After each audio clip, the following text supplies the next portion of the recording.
And hopefully I'll be able to see the comments. Maybe I'll pull up my phone as well.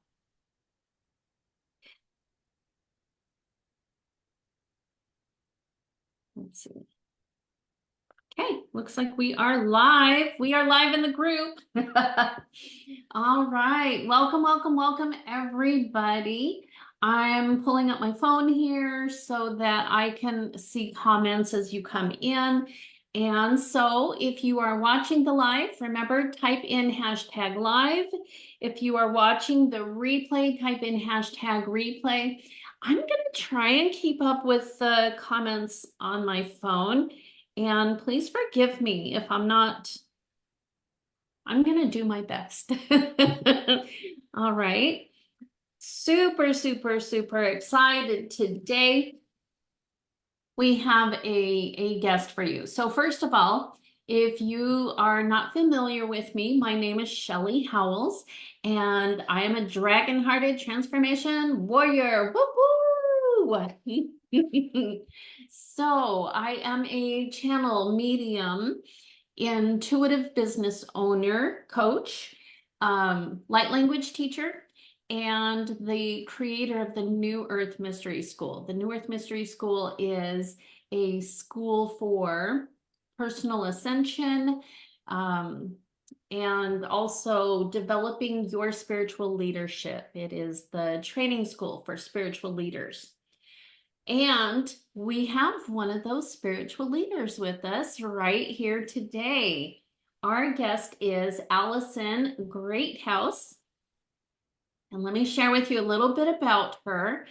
Allison is a best-selling author and advocate. Congratulations, Allison. That's a big deal. That's a big deal. So yay, drop it in the comments if that's a big deal to you. Congratulations to Allison on that accomplishment.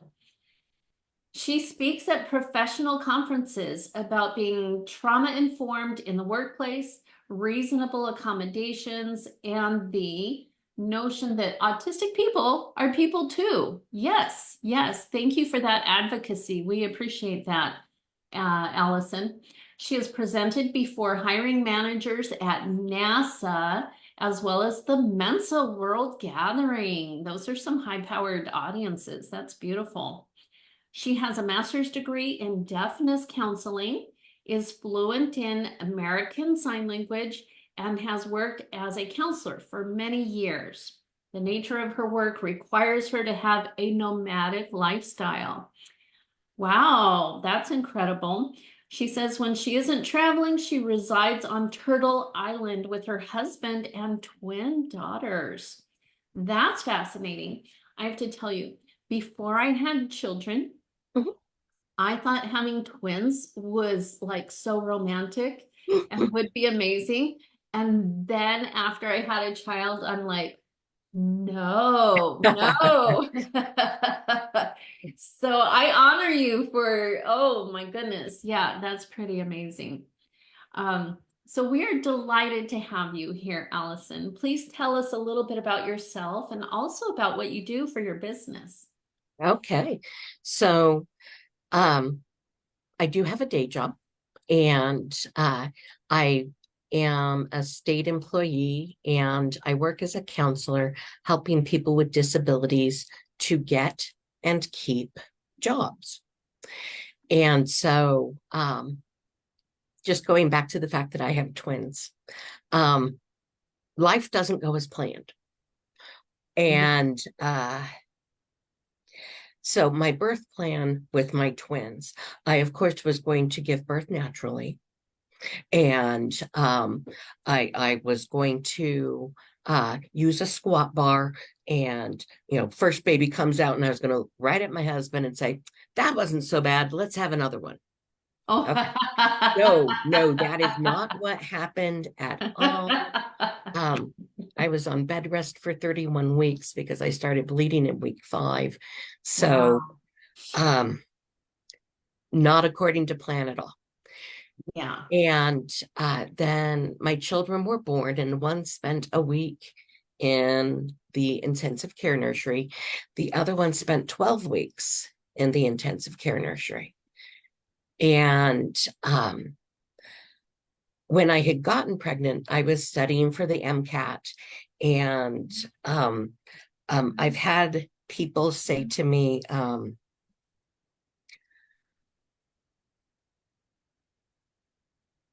yeah, what do you mean while you were getting pregnant? It's like you had 3x5 cards on the headboard or what? It's like, no, but when I was going to my IVF appointments, yes, I was studying. I'd worked in the emergency room. I'd been a lab assistant for microbiology, things like that. Yes. And then my twins get here, and I'm looking at them and I'm going, they don't need another doctor. They need somebody who understands the disability services field. And so one of the things I had done in college, 14 years before my children were born, I decided to take American Sign Language. And then 14 years later, one of my children is deaf. And so I already knew about deaf culture. I already knew American Sign Language. We actually started signing with both of our children Sure. before we knew that one of them was deaf. Hey. My hearing daughter, when she was 4 months old, she signed milk for the first time. And it took me 3 days to figure that out. Sure. I thought she was waving hi. She was signing milk, and she's like, and all excited to see me. And it took me 3 days to figure out that she only did this when I was coming with milk. So I have my twins. And then when they were 2 years old, I started graduate school. And so I have my special needs twins. They're 2 years old, and I'm starting grad school. And I'm going, I must be nuts. No, why on earth would I do this to myself? And then 3 years later, after graduating, my first job with my master's degree in deafness counseling, I started the same week they both started kindergarten. And so Okay. it was perfect. Perfect timing. And Yes. I've seen that again and again and again. One of the things about deaf culture is people who are deaf, number one, they don't like the term hearing impaired because they're not impaired. They just Right. have a different language and culture from other people. Right.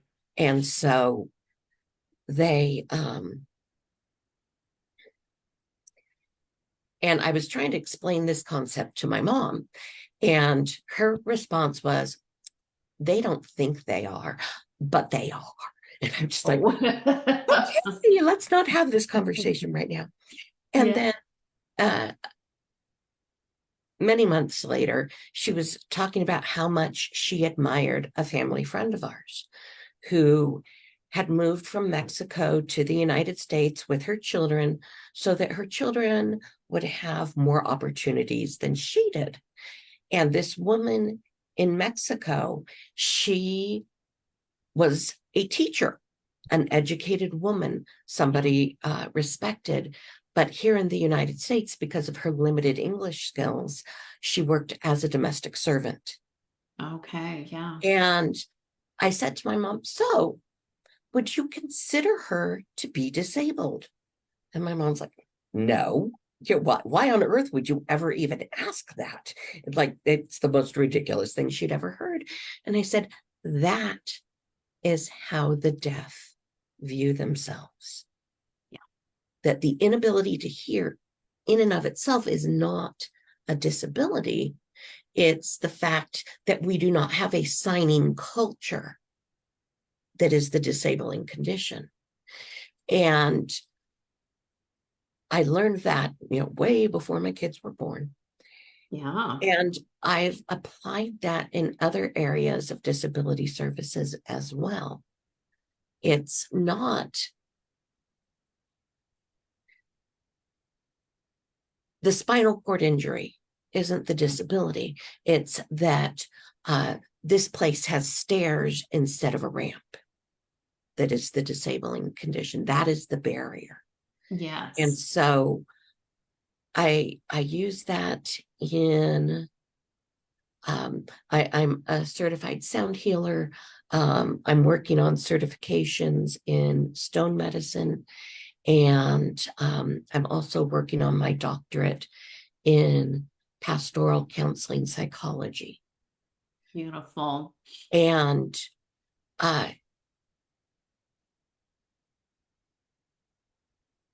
I've heard of healing rather than a learning about all these new things, that it's rather forgetting the things that you are not, I the love that. falsehoods that we have accepted. And in raising my own children, I've tried to raise them the way that I wish I would have been raised. I'm autistic myself. My journey to finding that out is a common one. So when you have children with disabilities and they receive special education services in school, Sure. they have IEP meetings. So you go, it's a parent teacher conference kind of thing, but specific to having a disability, and it has to do with funding and all that fun stuff. Yeah. And so when one of my twins was 11, I get to the IEP meeting, and there is a box of Kleenex where I'm supposed to be sitting. And when there's a box of Kleenex there, that they're going to tell you something you weren't expecting. Okay.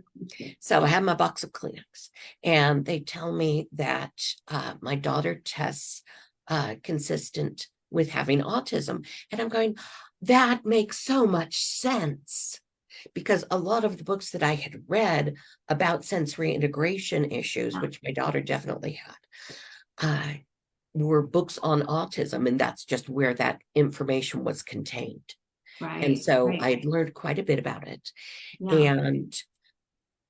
And so Something that I've noticed, because my daughter, and I'll probably want to have a private conversation with you too about okay, my daughter. She's 28, and she's probably autistic. She also had a brain injury, right? And so we're in the middle of trying to get disability and other services for her, and I'm completely at a loss. And what I'm learning is that women are not diagnosed, right? That they they, tend to not be. yeah, because they're more socially motivated to mask than the boys are, and they're using the same criteria for the boys as for the girls. And so that's one of the reasons why there's such a huge discrepancy between the boys and girls who are diagnosed. So yeah. Did you find out then when you were an adult that you were autistic? So every 3 years, if you're doing special education, they do an assessment to make sure that you're still eligible for special education services. Okay. And so at age 11, one of my twins was diagnosed as autistic. Okay. 3 years later, next set of eligibility testing, my other daughter was also diagnosed as autistic. And so I'm sitting in that meeting, and at one point in the meeting, the school psychologist looks at her and goes, "Do you want to be autistic?" And she's like, "Mm." And he goes, "Well, you are, and I'm going to help you with that." Okay. And I was like, "Wait a minute, because all throughout the meeting, teachers have been describing her, saying this and this and this and this, that, she walks down the hallway and she's like hugging the lockers so she doesn't touch other students. And I said, well, I don't know if you noticed, but when I was on my way to this meeting, it was during a passing period. So there were all kinds of students, and I was walking right behind the teacher leading the way, kind of like in a wake, so that, it's like I'm not getting jostled and things like that. And I was like, wait a minute, she can't be autistic. She's just like me. Surprise. Well, and then I started reading a lot more about people who are diagnosed later in life. And oftentimes it is subsequent to a child being diagnosed. And there are strong genetic components to it. Okay. I see autistic behaviors in other family members. I'm not going to go up to them and go, guess what? You have autism. Because sometimes that's not well received. For some Right. people, it is I need the box of tissues because I'm feeling suddenly emotional. And so after that IEP meeting, I kept going to my therapist, who I was seeing weekly, and I'd say, I think I'm autistic. And he'd go, you're not autistic. And no, really, I think no, you are not autistic. And finally, one day he goes, why on earth would you want to have autism? And I'm like, it's not that I want to, it's that I believe I do. And I believe if I address these things, that life will be easier. And so one day I actually sat down and wrote a case study on quirkiness, why I have autism. And I wrote it out just like my thesis, and it's 14 pages long in APA format, using a learning disability assessment that I had taken while in grad school, a vocational assessment I took in grad school, the unofficial checklist for autism in women, the Job Accommodation Network definition of autism. And so I just went through cited sources, and then I presented it in my next therapy session. And my therapist goes, okay, you have your diagnosis. Now what? And I was like, well, I thought you were supposed to have that answer. But what am I paying you for? Help me. So it's quite simply that I experience the world differently than other people do. Yes. And part of it is I have hearing that goes down to the 0 decibel level. Usually by the time you're in your 40s, you don't hear anything under 25 decibels. That's just considered normal hearing. Yeah. And when I was 50, I was still testing down to 0 decibels. And I keep getting my hearing tested because I have a really hard time hearing on the phone. And part of that is that I do hear so well because the sound engineers don't try to muffle out things at the 0 decibel level because nobody hears that, or at a lower range than humans normally hear, or at a higher range. And so it's not cost efficient. Why would you muffle out something that doesn't need to be muffled? Yeah. And so I'm one of those people. I don't have the overhead lights on because the fluorescent lighting really bugs me. And I hear clocks tick. I hear, when the TV's in standby mode with just that one little red light, I can hear that. Sure. Yeah. Sure. And so my hearing daughter is the same way. She is sensitive to noise. So I have one child who is deaf, profoundly deaf, and the other one with sensitive hearing. And so I've been balancing two very different people within my household for over 18 years. They now have an apartment together. One is in college. My deaf daughter is still going to the school for the deaf, where she's getting vocational training. Yeah. And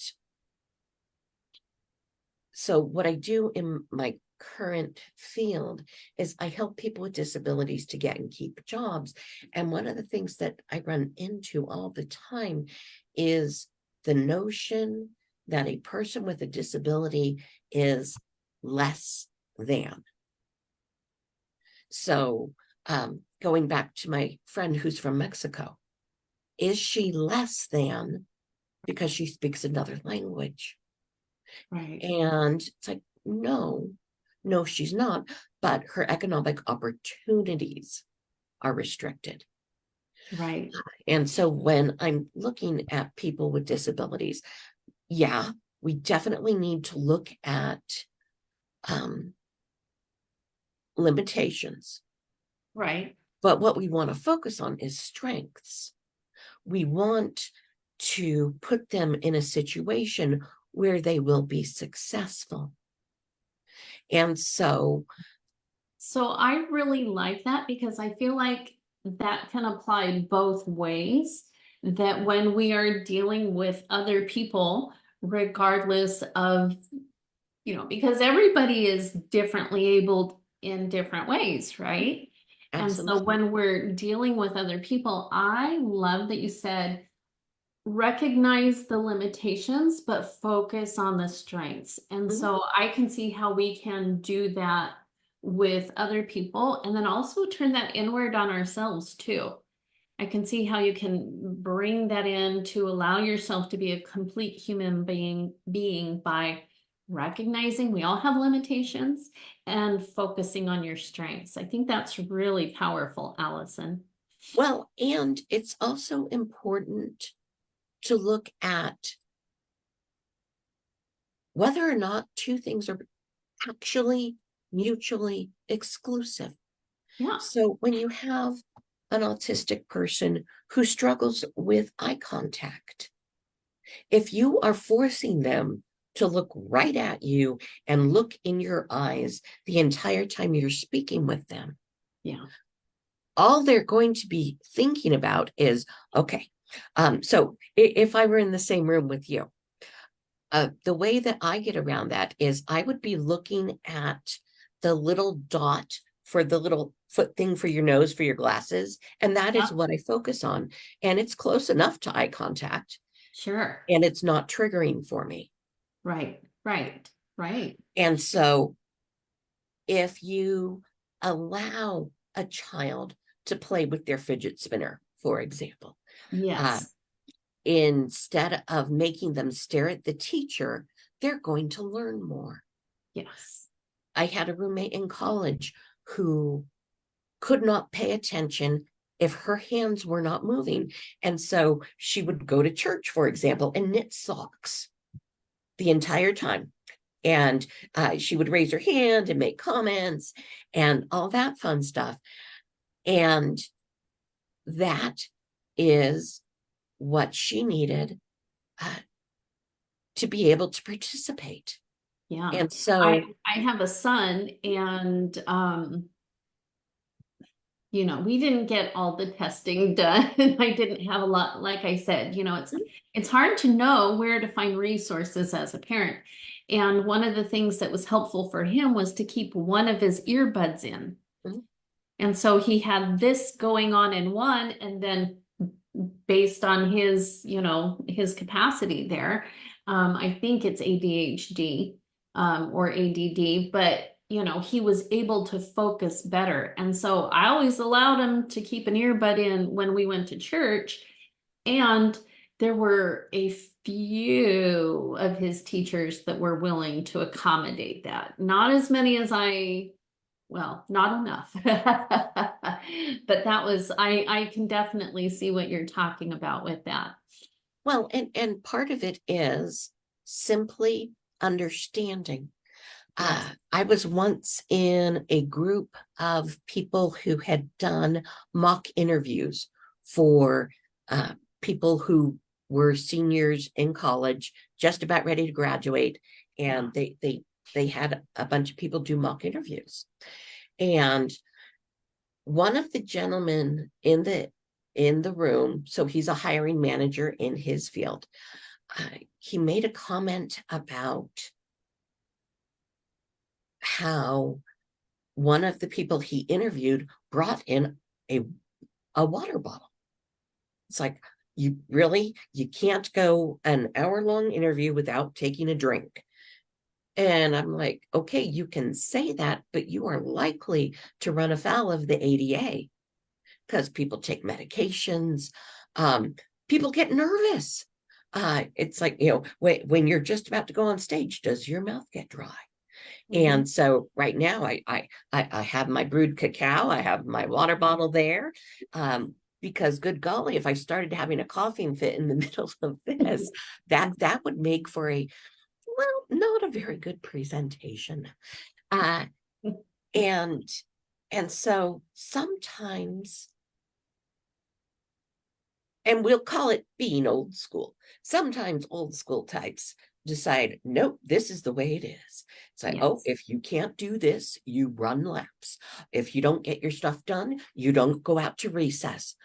And what could be more cruel to a struggling student with ADHD who needs to get out there and get his wiggles out uh, than Yeah. to take away the recess? Yeah, yeah. So what I'm seeing with this, because my focus is on the new Earth, right? Which is about dismantling systems that don't work and replacing them with systems that do. And so, we talked about how do you lead through service, and what I'm seeing through you is that you're leading by opening up this conversation about how do we view people differently and allow them the space to be able to do, to learn and to grow and to give their gifts without having these really structured rules. Would you agree with that? Did I encapsulate Oh, that pretty well? absolutely. So I mentioned before, I've learned about sound medicine and Yeah. stone medicine, and everything is vibration. Yes. If you want to be able to walk on water, you need to understand the vibration of the soles of your feet and the vibration of the water and how to make those uh, uh, not sink. um, Yes. and I am not claiming that I can walk on water. I'm so not there yet. But it's what makes you comfortable, what resonates with you. And when I say, oh, that resonates with me, people will take that to mean I understand, because that is how the word resonate can be interpreted. But I I don't know if you've ever heard a tone that just really, I mean, like the scratching on the chalkboard. A Yeah. lot of people, that does not resonate with them. They Yes. do not want to hear that, because it's like that makes it so I cannot learn. You have the one teacher who has the squeaky chalk who just does Mhm. not get it. And it's like, I cannot pay attention to you. Um, the same is true on the other end, though. There are sounds Yeah. that make you feel at home. I in in in sound medicine, we talk about the first drum you were ever exposed to was your mother's heartbeat, and Mm. that feeling of being wrapped in the womb and comfortable and safe, and every need I have is provided to me without me having to ask. And so I one time I had somebody on the table, and I had this very powerful urge to just hold this woman. She's still on the table, but I have her head, I have her knees, and I just started rocking her like she was a baby. And it's like, I had never done that before. I have done it since. And I said to her, was that okay? Because it certainly wasn't in the description of what I was going to be doing that day. Right. And she's like, that was exactly what I needed. She'd been dealing with motherhood issues. And she just needed to feel cradled. Yeah. And sometimes just knowing that, I have a recliner at home that I'll meditate in. I'll put some sage, some cedar, maybe some sweetgrass, get that going. And sometimes I will actually lie sideways on it so that the arms of the chair are cradling me like a baby. It helps that I'm under 5 feet tall. So this works for me. Some other people might need, a love seat to do this. But there are just times when you need to feel that. And it might be a sound session, or it might be stones that vibrate at the right frequency. One of the things I've been doing a lot of recently, I have a turtle that is made out of rose quartz. Which is a pink stone. And a lot of people go, this is the love stone, and da da da da da. The turtle, because it carries its home with him, is a very nurturing archetype. Mhm. And in traditional Chinese medicine, one of the most yin things you can add is the soft shell of a tortoise, because it is belly to belly with Mother Earth. Wow. And it's soft, but it's home. And so I will just put my rose quartz turtle on over my heart chakra, Yeah. and just feel that while I'm meditating and being cradled. And so pulling in all of these different things that I've learned over a lifetime. And I would love to give it to more people. Um, uh, and I'm working on adding that aspect to it. I let my massage therapy license years ago. And I've actually moved states, and I haven't even looked into what it would take to get it again. But I'm an ordained minister. And so most states allow, the laying on of hands Okay. as a method of ministering. Oh, And so okay. So I know that I love all of this work that you're doing and the healing and the resonance that you're doing for other people. And one of the reasons that I invited you on here was so that we could do some of that sound therapy with light language with you, because you do have this beautiful gift that you are giving and that you are feeling called to do more of. You have all of, like you said, the years of experience of understanding people at this very deep level as a complete human being. And so I would love to do a little bit of a light language upgrade for you. You mentioned to me that you were feeling a little bit stuck, right? yeah. Yeah. Do you want to give me a little more insight into that? And then I'll be happy to I'll be happy to serve you with light language.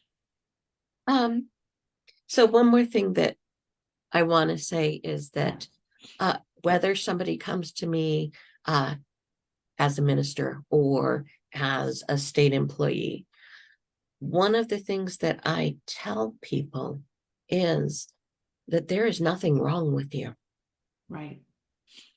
And so many people, especially, if you've been through special education, it's like, well, you're special, you get the short bus, you're different, you're different, you're different. It's like, no, you are whole. It's like the whole, you are a child of God, you are divine, you are complete. Now let's just find where you fit.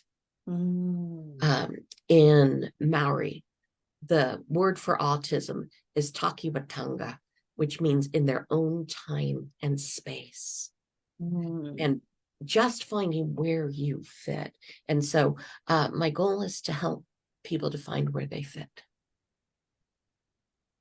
I love that.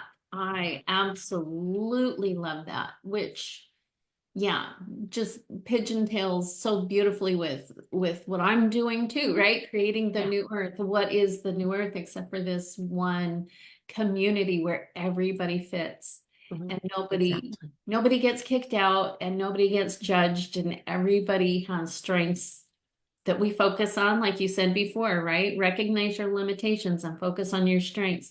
And I think that that's the key to fitting together in that beautiful world puzzle. So that's beautiful. That's a beautiful purpose. And I would love to support you in that. So would you like to share with me a little bit how you're feeling stuck, or what do you think would be supportive for you today? Well, my husband and I moved to a small town in Nevada with about 4,000 people in it. And so I really haven't put up my shingle for uh, for sound healing and things like that. And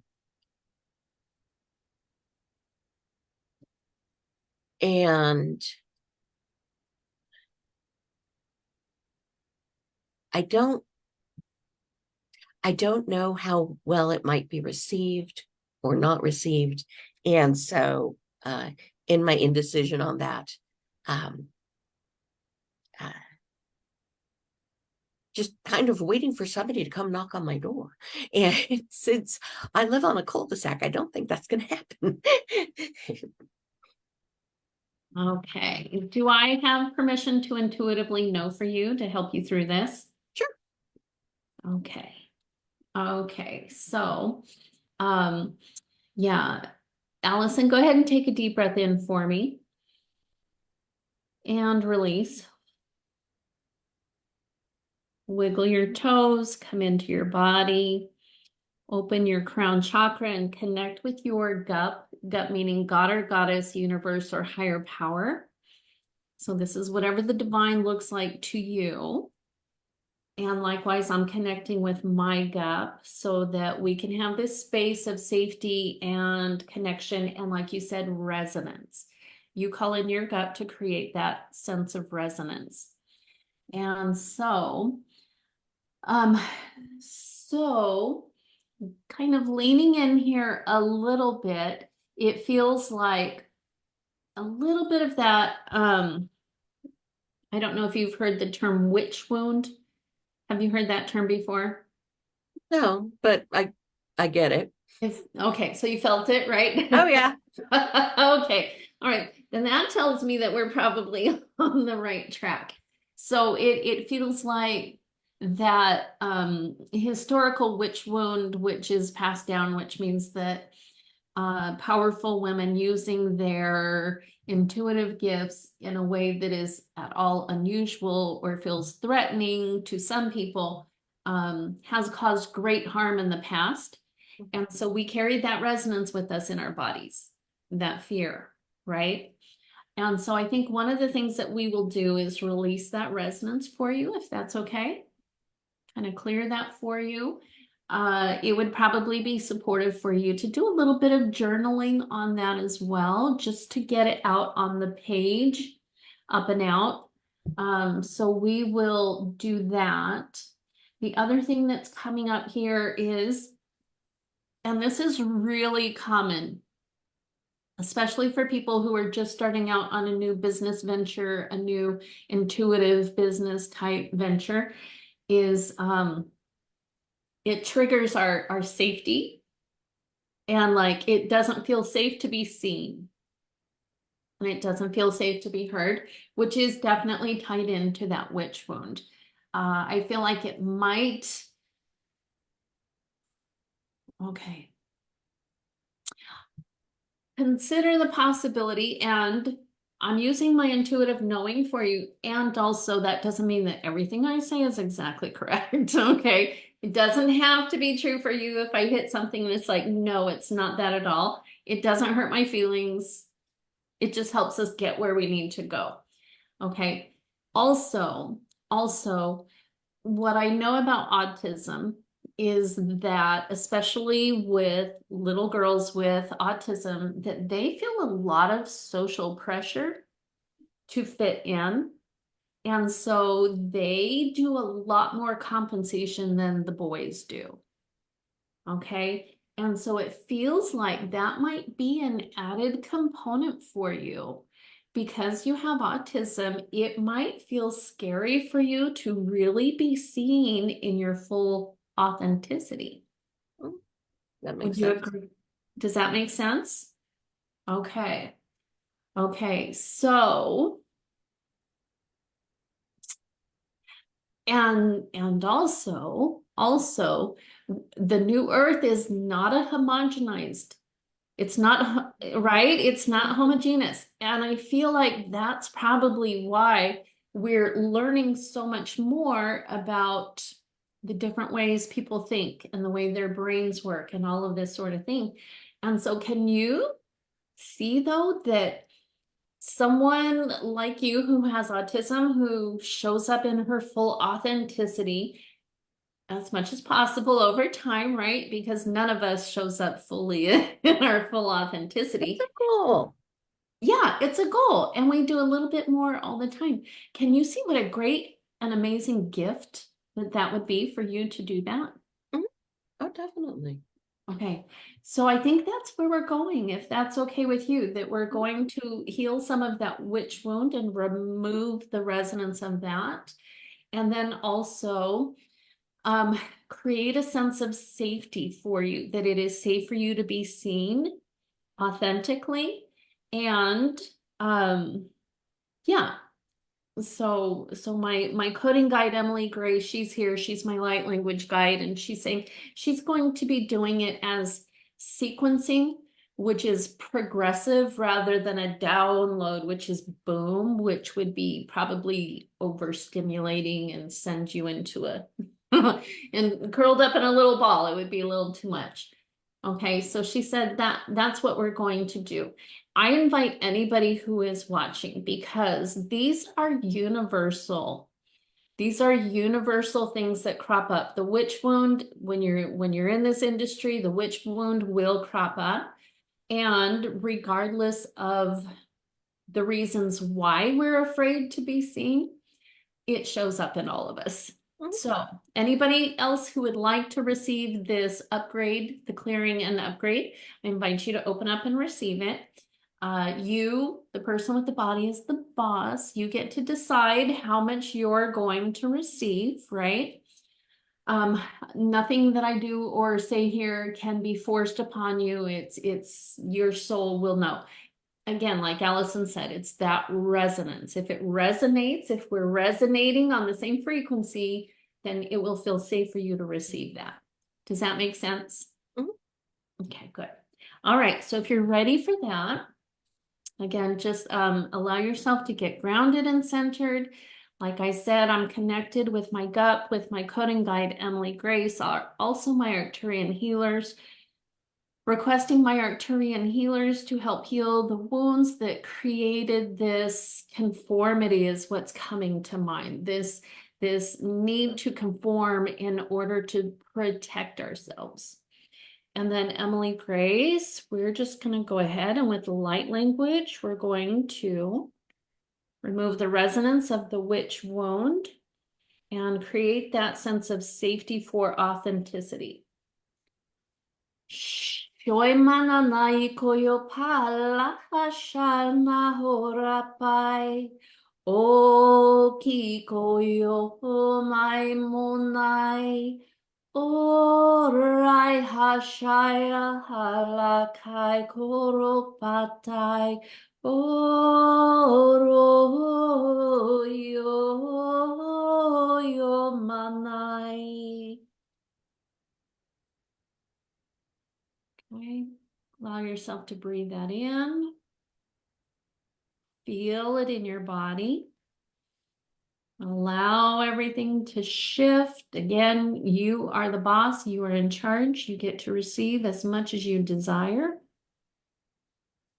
If it resonates with you, you can place your hands on your heart and say out loud 3 times, I receive, I receive, I receive. Receive, I receive, I receive. Okay. Okay, so what I loved about that, my light language shows up in many, many different ways. And that one, they were very, I don't know how you perceived it, but I do know that my guides, when I was channeling it, that they were very considerate of your sensory issues. So they didn't want me to go up too high or down too low or express it too loudly. It was they were very aware of that, which I think was, I just think it's nice that they do those things. How are you feeling? How are you feeling, Much Allison? lighter. Good, good, good, good, good. Okay.